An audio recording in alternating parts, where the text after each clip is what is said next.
سلام، ما نزدیک شدن فصل سرما بریم چند تا نوشیدنی های داغ کافه رو حالا یاد بگیریم. ویدیوهای نوشیدنی های سرد رو قبلا گذاشته بودیم، الان بریم یه تعدادی از نوشیدنی های داغ رو یاد بگیریم و این وسط من یه توضیح کوچیکی راجع به فرق کاپوچینو و لته به شما بدم که خیلی سوال پرسیده بودین که دیگه دچار مشکل نباشین. خب بریم برای اولین نوشیدنی، اسپرسو. و اگر به این اسپرسو شیر داغ اضافه کنیم، اگر که بخوایم این لیوان رو به 6 قسمت تقسیم کنیم، 1/6 میشه اسپرسو، 4/6 یا 5/6 حدوداً میشه شیر داغ و یک لایه خیلی خیلی نازک. الان من جدا میریزم که فقط توضیح بدیم و انجام میدم. یه لایه خیلی نازک، یه میکروفوم نازک فوم روش باشه، خیلی کم. این میشه لته برای کاپوچینو. اگر که ما این کاپو به 3 قسمت تقسیم کنیم، 1/3 میشه اسپرسو، 1/3 میشه شیر داغ و 1/3 هم میشه فوم.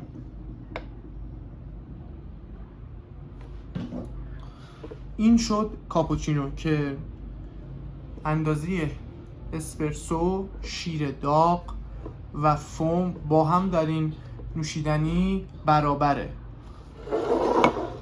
نوشیدنی سوم یکم شیرین ترش کنیم. اگر که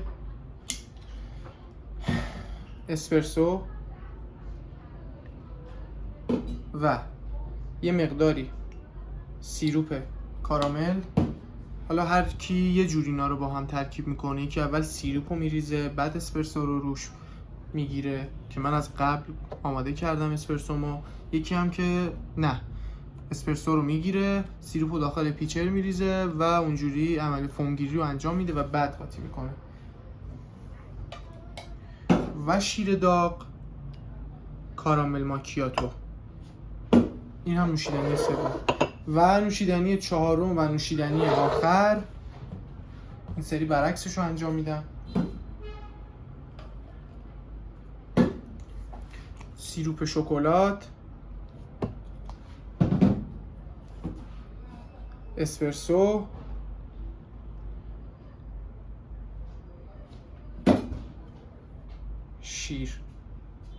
شیر داغ.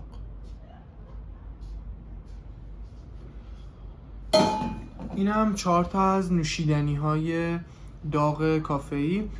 در ویدیوی بعدی تعدادی دیگر رو میارم و اینجا بهتون آموزش میدم. یه توضیح کوچیکی دیگه آخرش بخوام راجع به این بدم که متوجه بشین. لته چی شدش؟ لته گفتیم که اگر که ما این لیوان رو به 6 قسمت تقسیم کنیم، 1/6 رو اسپرسو میگیره، 4/6 یا 5/6 رو شیر داغ میگیره و اون مقدار باقی مونده آخر یه میکروفوم خیلی کوچیک، خیلی کم که اینجا میبینیدش روش فوم میاد. برای کاپوچینو هم فرق میکنه. کاپوچینو گفتیم اگر این لیوان رو به 3 قسمت تقسیم کنیم، همه چیش در این لیوان با هم برابره. 1/3 میشه شیرمون، اسپرسویی که هستش، 1/3 میشه شیر و 1/3 هم این رو فوم میگیره. در کاپوچینو نسبت شیر، قهوه و فوم با هم برابر. در ویدیوهای بعدی تعدادی دیگر از نوشیدنی های داغ کافه رو به شما معرفی میکنم.